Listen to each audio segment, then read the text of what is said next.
우리 옆 사람과 한번 인사하시겠습니다. 잘 오셨습니다. 잘 오셨습니다. 우리는 달라야 합니다. 우리는 달라야 합니다. 우리는 아니거든. 한 번 더 나눌 때 정신 바짝 차리세요. 정신 바짝 차리세요. 아멘. 아멘. 네. 정신 바짝 차려라 안 카나. 네. 이 연말에 어떻게 보내고 계십니까? 우리가 세상 풍조나 세상 유행, 또 우리 성탄절이 다가오고 또 우리 송구 영신 예배를 앞두고 있는데 정말 우리가 세상 앞에 세상 사람들하고 똑같은 연말을 보내서는 안 됩니다. 다 잊어버리고 막년애니 신년애니 그렇게 할 수는 없습니다. 우리는 더욱더 정신 차리고 정말 주님이 왜 이 땅에 오셨는지, 또 우리가 이 마지막 이 2024년을 마무리하고 새날을 준비하는 우리의 자세가 어떠해야 되는지, 주님이 기뻐하시는 자리로 더 모이게 힘쓰고 더 하나님과 친밀함을 누리는 복된 이 연말이 될 수 있기를 주님의 이름으로 축복합니다. 우리는 여러 시간에 걸쳐서 마귀의 관계에 대해서 살펴보고 있죠. 오늘 우리가 살펴볼 마귀의 관계는 사탄이 직접적으로 우리로 오해하게 하거나 또 그 방향으로 몰고 가는 방법과는 사뭇 다른 내용을 한번 살펴보려고 합니다. 지금까지는 마귀가 우리를 직접적으로 우리를 공격해 왔는데 오늘은 달라요. 그 방법이 이미 사탄이 아주 크게 성공한 내용이라고 할 수가 있습니다. 그것은 뭐냐면 우리의 환경이죠. 환경. 우리가 살고 있는 이 세상 말입니다. 세상에 사는 게 뭐 잘못됐습니까?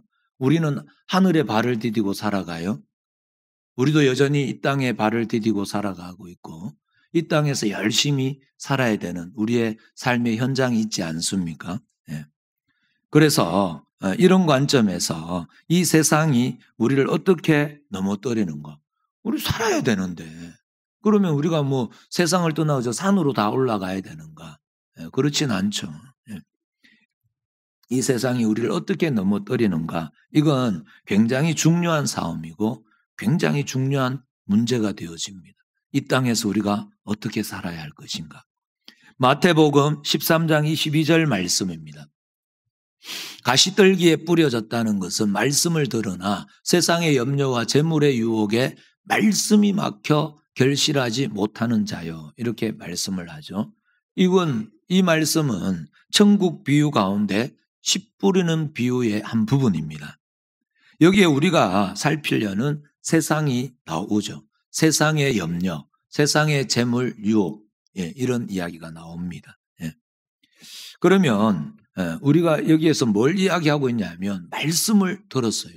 우리나라에 개신교가 들어온 지 100년이 넘었습니다. 그러면 100년이 넘도록 이 땅에 복음이 전거되고 있는 거 아니겠어요? 끊임없는 말씀, 특히 지금 시대는요. 말씀에 홍수라고 할 만큼 말씀이 엄청나게 선포되어지고 있습니다. 그런데 이 말씀을 들었으나 세상의 유혹, 또 재물의 유혹, 세상의 염려 때문에 그 말씀이 어떻게 된다고요?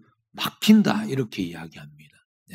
이 문제로 인해 가지고 세상에 있으니까 자꾸 말씀이 막히니까 재물의 유혹도 생기고 세상의 염려도 생기니까 기독교 역사상에 유명한 착오 두 가지가 있는데 그게 뭐냐면 금욕주의와 수도원 제도가 등장했다는 겁니다. 욕심을 금하는 주의들, 그리고 수도원을 만들어가지고 다 산으로 올라가 버렸다는 거죠. 이 세상을 등절하는 겁니다. 우리의 신앙을 방해하는 모든 것으로부터 우리가 좀 분리되면 좀 안 낫겠나. 그래서 금욕주의와 수도원 제도가 생겼죠. 그런데요, 기독교 역사를 통해서 우리가 배우는 것은 이 금욕과 수도원 같은 제도가 신앙을 깊이 있게 만드는 데에 도움이 됐다 되지 않았다. 도움이 되지 않았다라는 사실입니다. 한번 살펴보면 이 세상이라는 것이 얼마나 무서운 것인가 하면 세상의 유혹에 이기는 사람이 별로 없다라는 걸 통해서도 금방 알 수가 있습니다. 이렇듯 유혹을 이기기 쉽지 않은 이유는 뭔가? 세상과 세상에서 사는 것 자체가 세상과 이 세상이 죄입니까? 이 세상에 사는 게 죄입니까? 그렇지 않기 때문에 그렇습니다. 세상에 열심히 사는 게 죄가 아니잖아요. 예. 이 세상이라는 환경은 신자든 불신자든 동일하게 살도록 요구받는 시간, 우리는 2024년 12월을 살아가고 있는 이 시간, 그리고 우리는 한국 땅에서 살고 있어요. 이런 어떤 우리의 시간과 공간, 이건 불신자든 신자든 동일하게 누리는 거예요. 지금 한국 정세가 만만치 않잖아요. 정치적으로, 국방적으로, 문화적으로, 종교적으로. 그리고 세상 우리나라뿐만이 아니라 세상 전국이 그리 만만하지 않습니다. 여기에 신자든 불신자든 같이 엎어지는 거예요. 그렇지 않습니까? 그러니까 세상 사람들이 밥 먹고 살잖아요.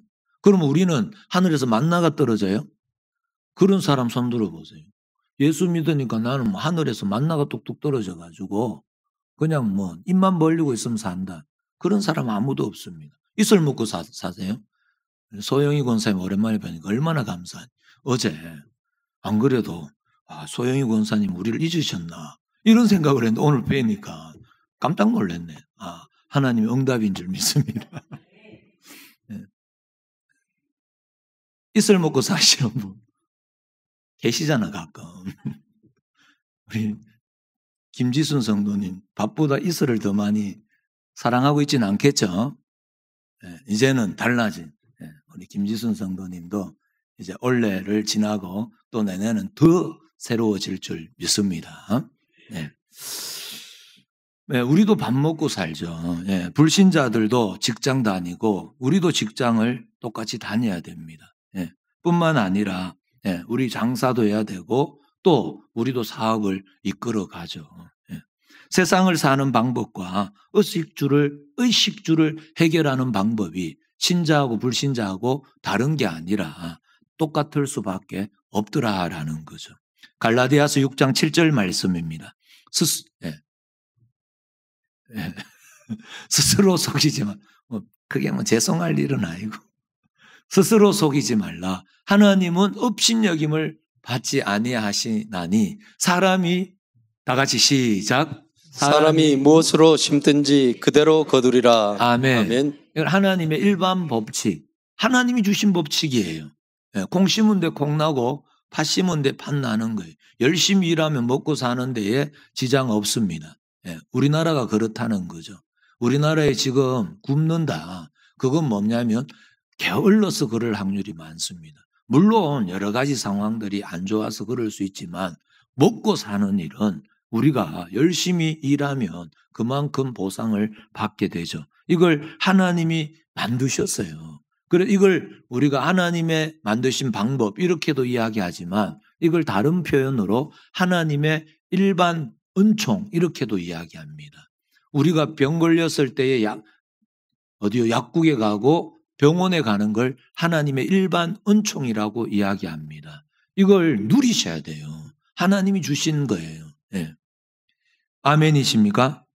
노력하지 않고 일하지 않고 먹으려고 해서는 안 된다 이 말입니다. 그걸 죄라고 이야기해요. 오히려 성경은 데살로니가후서 3장 10절 말씀 다 같이 시작.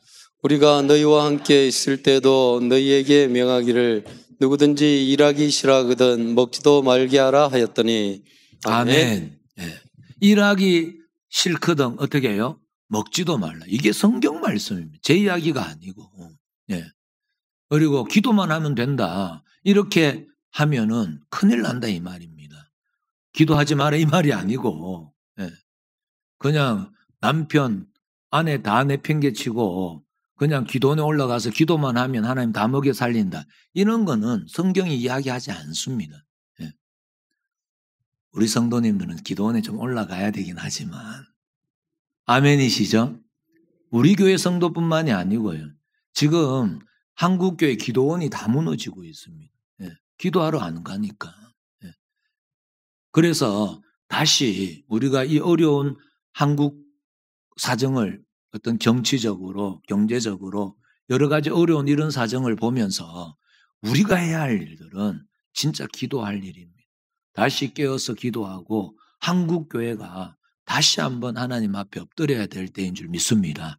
거기에 우리도 함께 동참되어지기를 주님의 이름으로 축복합니다. 여하튼 간에 일하기 싫으면 먹지도 말라. 창세기 3장 19절 말씀입니다. 내가 흙으로 돌아갈 때까지 내가 흙으로 돌아갈 때까지 얼굴에 땀을 흘려야 먹을 것을 먹으리니 내가 그것에서 취함을 입었음이라. 너는 흙이니 흙으로 돌아갈 것이니라. 아멘이시죠? 예. 이렇듯 성경도 우리에게 세상을 살아가는 것, 우리의 삶을 성실히 사는 것을 죄라고 이야기하지 않습니다. 우리는 이마에 땀이 흐르도록 노동해서 먹고 살아야 한다라는 거죠. 땀을 흘려야 되는 건 땀을 흘리는 노동을 하는 분도 있으시고 정신적인 노동을 하는 분들도 계시겠죠.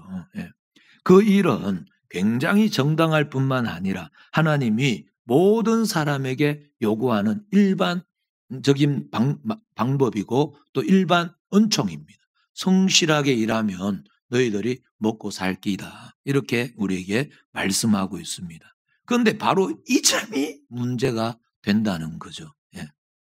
뭡니까? 먹고 사는 문제가 전부인 사람들하고 예수 믿는 우리가 달라야 한다는 데에 문제가 있다라는 거죠.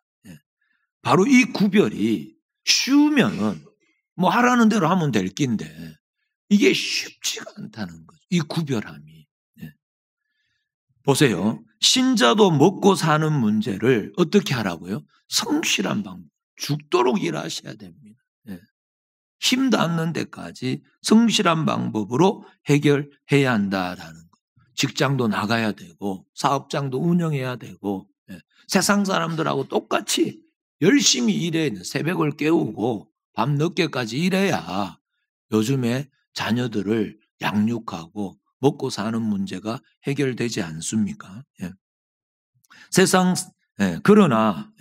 그러나 신자된 우리는 먹고 사는 것이 최고의 목표는 아니다라는 거죠.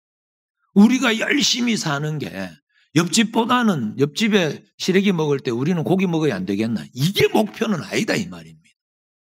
옆집에 그냥 패딩 입고 다닐 때 우리는 패딩 뭐죠? 명품 같은 거 뭐라 그러는 그걸? 그 좋은 옷 있잖아요. 밍크 코트나 뭐 그런 좋은 옷 있잖아요. 그거는 입어야 안 되겠나. 그렇게, 그게 우리의 목표는 아니다, 이 말. 매일 옆집 정복이 우리의 목표는 아니라는 거죠. 세상 사람들은 자기 배를 불리고 자기가 하고 싶은 욕심을 채우기 위해서 세상의 물질들을 쌓고 추구하잖아요. 그래서 그 쌓은 것 가지고 너는 왜 그래 못 사노? 이렇게 되는 거예요. 잘 산다 못 산다는 재물을 많이 가지느냐 가지지 않느냐는 그건 아주 작은 내용이죠. 우리가 인간이 잘 산다는 건 재물이 많다, 권세가 많다는 걸 이야기하지 않습니다. 예수 믿는 사람은 특히 뭡니까? 잃어버린 하나님의 형상을 회복하는 거죠. 아멘이십니까? 하나님을 닮아가는 것을 잘 산다 이야기하죠. 신앙이 좋다 이야기할 때에는 재물이 많다 적다를 가지고 따지지 않습니다. 성경은요. 예수 믿는 사람들은 그렇다고 나는 가난하게 살아도 된다. 그런 이야기 하지 않습니다. 우리가 가난하든 오늘 우리가 고백했잖아요. 무명하든 유명하든 가난하든 부자든 그것이 우리의 힘이 아니고 그게 우리의 권세가 아니라 하나님을 닮아가고 하나님이 기뻐하시는 자리에 우리를 내어줄 수 있으면 그건 가장 복된 일인 줄 믿습니다. 예수님을 섬기는 것이 내게 가장 행복한 일이고 정말 어째 우리 금요일 날 함께 말씀을 나누었지만 예수 안 믿었으면 어떡할 뻔했나 이런 생각이 물컹물컹 들고 이 연말에는 더 많이 든다는 거죠. 예. 여하튼 간에 세상 사람들은 물질을 그걸로 힘으로 삼고 그걸 권세로 삼는 이걸 위해서 추구하고 쌓아가죠. 디모데전서 6장 10절 말씀입니다. 다 같이 시작. 돈을 사랑함이 일만하게 뿌리가 되나니 이것을 탐내는 자들은 미혹을 받아 믿음에서 떠나 많은 근심으로써 자기를 질렀도다. 아멘. 아멘. 돈을 사랑하면 일만하게 뿌리가 된다. 이 말씀을 절대 오해하시면 안 됩니다. 예수 믿는 사람은 부자 되면 안 되고 권세 가지면 안 된다. 그렇게 생각하면 큰 오산이란 말이죠. 그래가지고 괜히 뭐냐면은 돈 많은 사람들 또 권세 있는 분들이 교회 오면 경계 대상이 되고 괜히 가난한 사람들 와도 좀 어려워하고 또 많으면 또 많은 대로 또 어려워해요. 그건 시기 질투에 불과한 겁니다. 예수 믿어도 가난할 수 있고 예수 믿어도 부자 될 수 있습니다. 아멘이십니까? 저는 늘 기도합니다. 우리 모든 성도님들이 물질적으로도 권세적으로도 명예적으로도 부하기를 계속 기도하고 있습니다. 그렇게 되기를 주님의 이름으로 축복합니다. 그러면 여기서 이게 뭐냐는 거죠. 돈을 사랑하고 있다. 돈을 사랑한다는 것은 뭐냐? 이것은 돈으로 해결할 수 있는 모든 것을 최고의 목표로 삼는 거예요. 돈이 최고다. 돈만 가지면은 문제 없다. 그걸 권세로 누리려고 하는 거죠. 이거는요, 돈으로 살 수 있거든요. 돈으로 살 수 있는 것. 그러나 예수 믿고 영적으로 우리가 눈이 열리고 또 우리가 영혼을 갖는 것은요. 영혼을 돈으로 살 수 있습니까? 믿음을 돈으로 살 수 있어요? 이건 절대로 돈으로 살 수 없습니다. 우리의 영안이 열리는 건 돈으로 해결할 수가 없습니다. 세상의 쾌락은요. 돈으로 가질 수 있어요. 세상의 자존심을 세우는 건 돈으로 가능하거든요. 먹고 사는 건 돈이 필요합니다. 그러나 먹고 살기 위하여 돈을 버는 거하고 잘 들어주세요. 먹고 살기 위해 돈을 버는 것하고 돈을 벌어가지고 세상에서 최고의 가치라고 인정하는 것을 목표로 삼는 것. 돈을 벌어가지고 내가 그걸 힘으로 삼겠다. 그걸 권세로 삼겠다라는 것하고는 근본적으로 다르죠. 그러나 그 한계의 구별이 쉽지 않습니다. 분명히 예수 믿는 사람도 상실히 살고 성실히 사업장을 운영하고 장사하고 그러잖아요. 그런데 안 믿는 사람들은 매일 사기치고 뭐 그렇게 살아요? 그렇지 않습니다. 성실히 살아요. 성실히. 그런데 그 구별이 만만하지 않다는 거죠. 그것은 왜 그럴까요? 외형적으로 보면 똑같거든요. 똑같이 성실히 살고 열심히 돈 버는 일이기 때문에 그렇습니다. 그러면 어떻게 구별할 수 있을까요? 구별법을 잠시 알려드리면 우리가 어디에 돈을 쓰는가를 점검해 보시면 돼요. 지금 한번 점검해 보세요.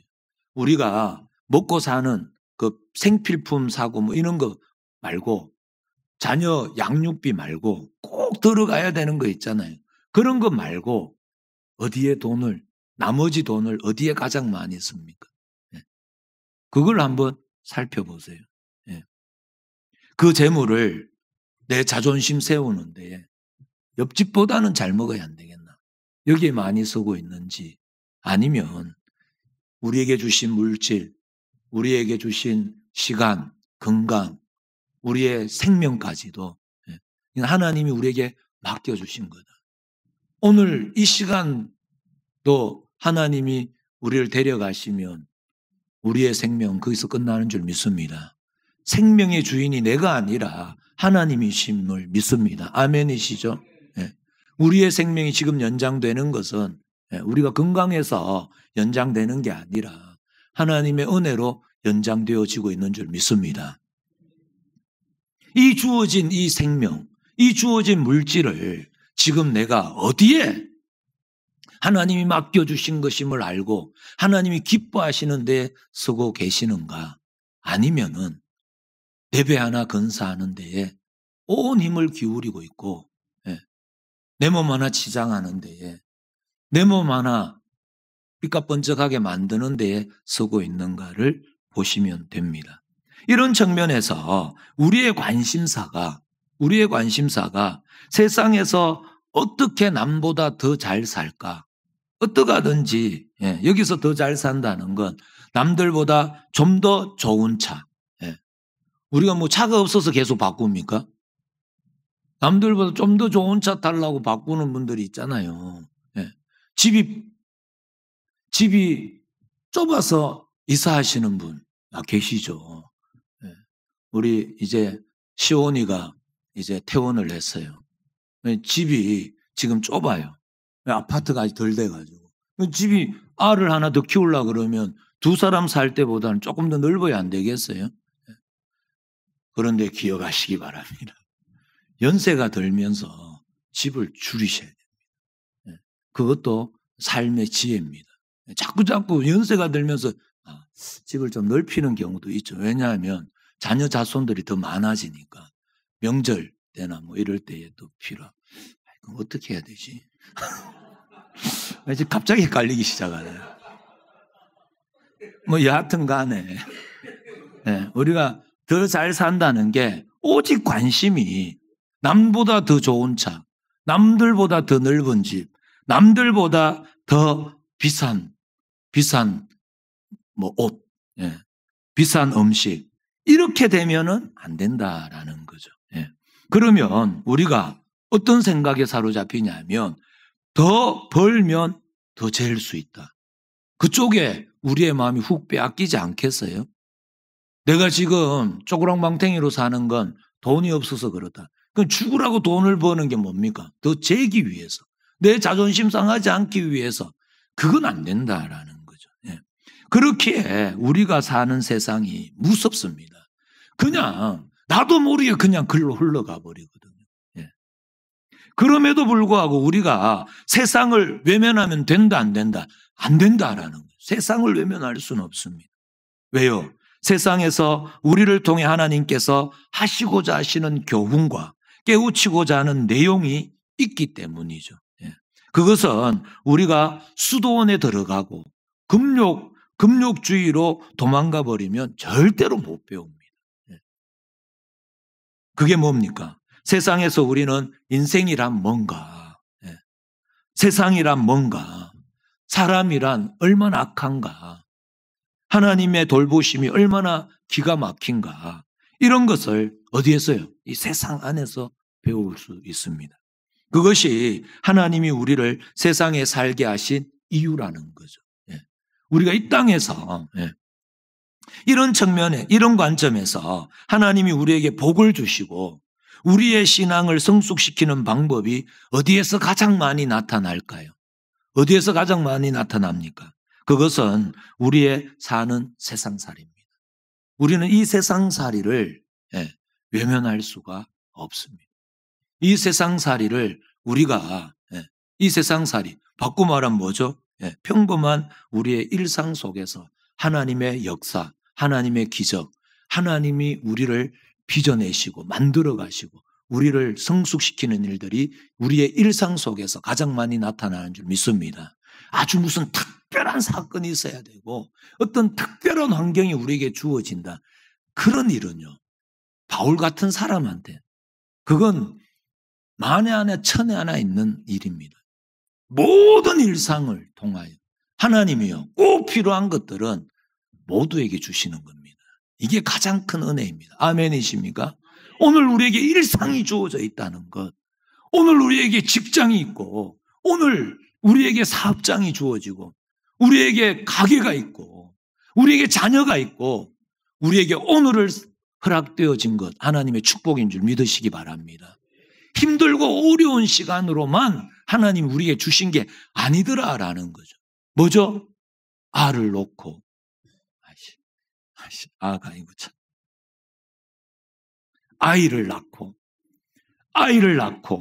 직장에서 싫은 소리 듣고 집에서 밥하고 빨래하고 자녀 양육하고 부부싸움하는 속에서 하나님이 가장 큰 일을 이루심을 믿으시기 바랍니다. 거기서 우리는 남을 미워하지 않는 법을 배우고 거기서 찢고 볶고 싸우면서 나보다 남을 더 낫게 여기는 법, 오른밤을 맞으면 왼밤을 돌려대고 원수를 내 몸같이 사랑하는 그것을 거기에서 배운단 말이죠. 원수가 없는데 어떻게 그걸 훈련하고 원수가 없는데 어떻게 그것을 우리가 연습할 수 있겠습니까? 연습하지 않아도 하늘에서 뚝 떨어질까요? 하나님이 우리에게 성령으로 강권적으로 역사하면 하늘에서 만나가 떨어지고 하늘에서 무슨 캡슐이 내려와가지고 갑자기 성령 충만해지고 또 믿음 충만해지고 그런 법 없습니다. 기도한 대로 우리의 삶의 현장이 주어지고 믿음이 좋아지려면 믿음이 좋아질 만한 현장이 있어야 될 줄 믿습니다. 앞에 여리고가 있고 앞에 요단강이 철철 넘치고 우리 자녀들이 자빠지고 그래야 기도할 거 아닙니까? 그래야 하나님 앞에 이게 하나님이 하신 일이구나 확인되어지는 놀라운 믿음의 현장이 있게 되는 거거든요. 함부로 기도하면 큰일 난다 이 말입니다. 단디 기도하셔야 돼요. 우리 자녀 이 나라 이 민족을 책임지는 그런 자녀 되게 하여 주시옵소서. 그러려면 요셉과 같은 시련이 있어야 될 줄 믿습니다. 그거 없이 그냥 떨어지면요. 지난주에도 함께 말씀 나누었지만 10억을 번 사람하고 10억을 유산으로 물려받는 사람하고는 천양지차입니다. 하나님은 언제나 우리에게 10억을 벌 수 있는 사람이 되도록 우리를 인도하실 줄 믿습니다. 그 자리로 가게 하신다니까. 그 자리로. 그건요. 하늘에서 떨어지지 않습니다. 내가 훌륭해져야 되거든요. 우리가 그 일을 감당할 수 있는 그 사람으로 자라나고 다듬어져야 되거든요. 그 일이 어디에서 일어난다고요? 세상 덩지고 저기 동굴 안에서 또 산속에서 절대로 안 됩니다. 거기에서는 절대 못 배웁니다. 그러면 우리는 다르게 배우고 우리 자녀들에게 다르게 가르치고 계시진 않습니까? 너 한 대 맞았어? 10대로 갚아줘. 혹시 그렇게 우리가 배우고 있고 그게 정답인 줄 알고 우리 자녀들에게 가르치고 계시진 않나요? 너 어떤 일 당하면 절대로 가만히 있지 마. 그럼 너 가마떼기 된다. 너 바보 취급당한다. 너 보자기로 생각할 수 있어. 십다마는 끔 취급당하지 않으려면 정신 똑바로 차려. 혹시 그렇게 가르치고 계시진 않습니까? 이렇게 배우고 가르치고 있다면 우리는 이미 세상에 지고 있는 겁니다. 세상이 그렇게 우리를 유혹하거든요. 정말 한번 깊이 생각해 보세요. 정말로 우리가 하나님의 방법대로 하나님의 말씀대로 십자가의 정신으로 하나님의 마음으로 이 땅에 살아가면 바보 덩신 됩니까? 우리가 그 현장에서는 저 사람들은 왜 저래 바보같이 사노? 그런다 할지라도 그들이 집에 가가지고 아우 저 사람은 다르더래. 우리는 그렇게 할 수 없는데 저 사람은 뭐 있는 것 같다. 저 예수 믿는다 카디만 예수 믿는 사람 다르네. 분명히 그렇게 이야기할 줄 믿습니다.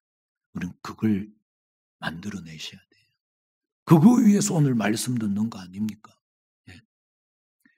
우리는 지고 살아야 되고 원수를 우리의 손으로 갚으면 안 됩니다. 하나님이 더 똑소리 나게 갚아줄 줄 믿으시고 그때를 기다리는 거죠. 우리는 양보하고 억울할 때마다 큰 소리 치는 게 아니라 그거 감수하며 사는 거죠. 그럼 목사님은 그래 삽니까? 얼굴을 봐서 뭐 그렇게 살 것 같습니까? 어디? 우리는 그렇게 훈련하는 거죠. 우리가 한 주 동안에 10번 실패했으면 하나님 이번 주에 살 때에는 9번은 실패해도 한 번은 한번 살아보겠습니다. 다음 주에는 2번은 한번 살아보겠습니다. 그렇게 우리를 빚어가는 게 하나님 뜻인 줄 믿습니다. 처음부터 오늘 큰 소리 치던 사람이 내일 큰 소리 안 치는 사람으로 당장 바뀌지 않습니다. 집에서 훈련하고 집사람한테 큰 소리 치던 거 계시죠? 큰 소리 치는 10번 쳤으면 내일은 이번 주에는 5번만 하세요.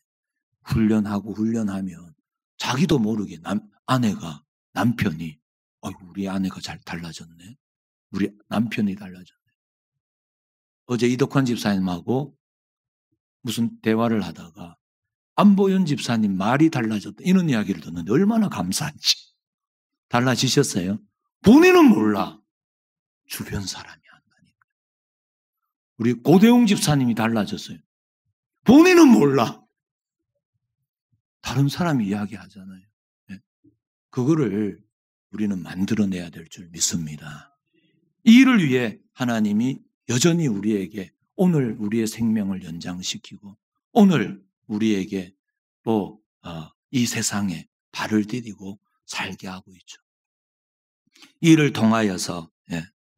일을 통해서 우리는 하나님 마음을 배우고 십자가의 정신을 배우고 그 일을 통하여 하늘 상급, 하늘 칭찬, 하늘 명예, 하늘 영광을 오늘 쌓고 오늘 누리게 될 줄 믿습니다.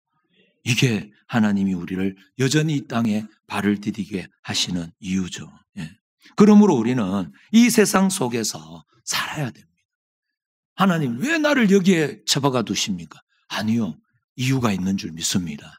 발견되어지는 이 시간이 될 수 있기를 주님의 이름으로 축복합니다. 그래서 우리가 그곳에서 하나님의 손길, 하나님의 인도하심, 하나님의 깨우치심으로 삶이 살찌고 우리의 신앙이 깊어지고 넓어지고 높아지고 길어지게 될 줄 믿습니다. 그러나 아차하는 순간에 또 넘어져요. 이 세상이 무섭습니다. 정신 바짝 차리셔야 된다라는, 특히 이 연말에 정신 바짝 차리시고 세상의 풍조, 세상 유행, 세상 따라 살아가지 않기를 간절히 소원합니다. 그래서 이런 차원에서 세상은 우리의 목적이 될 수는 없습니다. 세상에서 얼마나 큰 권세를 가지느냐, 얼마나 많이 가지느냐, 못 가지느냐, 이게 우리의 소원일 수는 없습니다. 세상에서 자존심 세우고 세상에서 얻음이 되고 성공하고 세상적으로 큰 소리 치는 것, 이게 절대로 우리의 목적이 될 수는 없습니다. 그러나 열심히 살아야 돼요. 성실히, 믿지 않는 사람보다 더 성실히 일하고 더 성실히 사업장을 운영하고 가게를 꾸려가고 또 우리 가정을 일구어야 되죠. 왜요? 우리가 세상에서 열심히 사는 것, 그래서 감당해야 하는 일, 그래서 만나는 사람, 그래서 경험하는 사건들을 통해서 하나님이 우리를 다듬어 가시기 때문입니다. 거기에 우리의 일상을 하나님께 올려드려야죠. 하나님이 오늘 어떻게 우리를 빚어가시는지 그것을 우리는 우리의 현장, 오늘 우리의 일상에서 경험하셔야 된다라는 것이죠.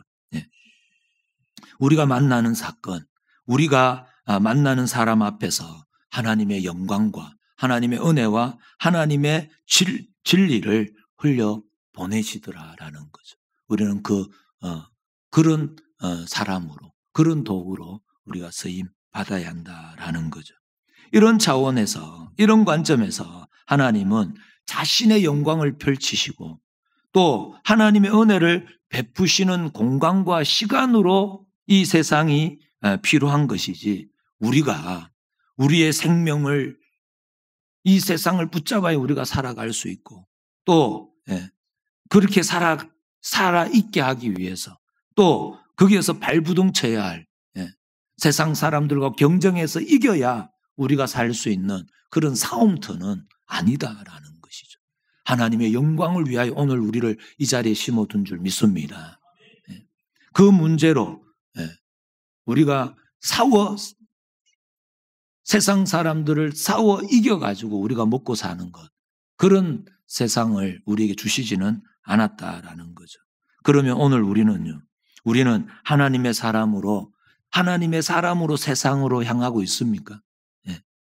우리가 가서 땀 흘려 일하는 모든 것, 모든 사건, 만나는 모든 사람 앞에서 생명과 진리를 펼치고 계신가요?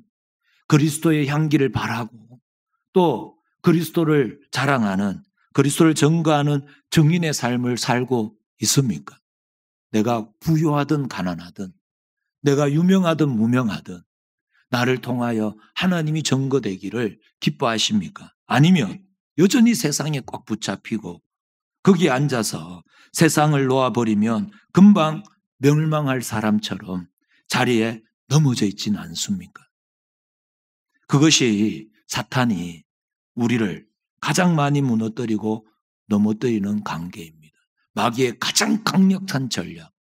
이 세상, 우리의 환경을 가지고 너 그러면 죽는디. 너 그러면은 바보 등신 소리 듣는다. 그러면서 우리를 유혹한단 말이죠. 그때에도 우리는 당당하게 우리는 하나님의 말씀 앞에 예수 그리스도의 향기로 하나님 사람답게 신자답게 살아야 될 줄 믿습니다. 사탄은 계속해서 우리를 유혹할 겁니다. 우리가 하나님의 방법으로 살면 너 하루도 목숨을 연장할 수 없을 것 같은 위기감을 계속 만들어내서 우리로 세상에 빌고 세상에 머리 조아리고 세상의 것을 확보해서 안심하는 자리에 있으려고 안간힘을 쓰고 세상 앞에 쫄고 두려워 벌벌 떨게 만들 겁니다. 그래서 하는 일이 뭐죠? 우리와 하나님을 멀어지게 하죠. 하나님을 잊어버리게 하고 하나님을 인정하고 하나님을 의지하는 삶을 살짝 바꾸어서 너 돈 있어야 된다. 너 배움이 있어야 된다. 세상보다 더 큰 권세 가져야 된다. 우리를 자꾸 유혹하는 거죠. 그래서 온통 뭐죠? 세상 일로 몰두하고 신경 쓰고 모든 지혜와 열심과 물질과 시간을 다 그리로 쏟아버리도록 마귀는 우리를 언제나 몰고 갈 것입니다. 그때에 우리는 결단하셔야 된다는 거죠. 그때에 하나님, 나 어떻게 하면 됩니까? 하나님 앞에 엎드리시고 하나님의 지혜를 구하셔야 돼요. 그러면 하나님이 넉넉하게 이기게 하시는 하나님의 능력과 기적을 맛보게 될 줄 믿습니다. 우리 마지막으로 누가복음 21장 34절 말씀입니다. 다 같이 시작. 너희는 스스로 조심하라. 그렇지 않으면 방탕함과 술 취함과 생활의 염려로 마음이 둔하여지고 뜻밖의 그날이 덕과 같이 너희에게 임하리라. 아멘. 너희는 스스로 조심해. 그렇지 않으면 뭐예요? 방탕함과 술 취함과 생활의 염려로 마음이 둔하여지고 뜻밖의 그날이 언제죠? 주님 다시 오실 날이 반드시 올 줄 믿습니다. 그날이 덕과 같이 오면 안 된다라는 거죠. 주님 오시옵소서. 우리 수요일 날 우리 강도사님 설교 제목이 어서 오세요 예수님. 그 정도는 돼야 되지 않겠습니까? 어서 오세요 예수님. 예수님 오는 게 두렵고 예수님 잠시만 좀 기다려주세요. 내가 좀 할 일이 좀 남았는데 그거 끝내고 오면 안 되겠습니까? 이래가지고는 안 된다 이 말이에요. 듣고 같이 오면 안 되잖아요. 오늘 이 말씀이 우리에게 무섭게 듣고 꼭 마음에 새기셔야 합니다. 이 말씀을 미리 주신 하나님께 감사하시고 그리고 하나님께 속한 사람으로 준비하시기 바랍니다. 열심을 내어 주를 사랑하고 주께서 기뻐하시는 사람으로서 우리를 다듬고 훈련해야 한다라는 거죠. 그렇게 하루하루 성실히 살아감으로 너희는 다르구나. 어떻게 이런 불안한 정세 가운데 어떻게 그렇게 담대할 수 있냐. 지금 세상이 불안하잖아요. 이때에 아이고 못 왜 이렇게 힘들어 죽겠다. 어떻게 사노? 그건 세상 사람들이고요. 우리의 입술에는요. 그 가운데에서도 하나님이 우리와 함께 하시고 하나님이 우리를 인도하시면 우리는 이 세상을 넉넉히 이길 수 있다. 이 믿음 가지고 당당하게 이 연말을 보내시고 이 한 주간 잘 보내시다가 다음 주 이 자리에 앉으셨을 때 하나님 내가 지난주에는 10번 실패했는데 이번 주에는 하나님 8번밖에 실수하지 않았습니다. 그렇게 기도할 수 있는 저와 우리 모든 성도님들이 될 수 있기를 주님의 이름으로 축복합니다.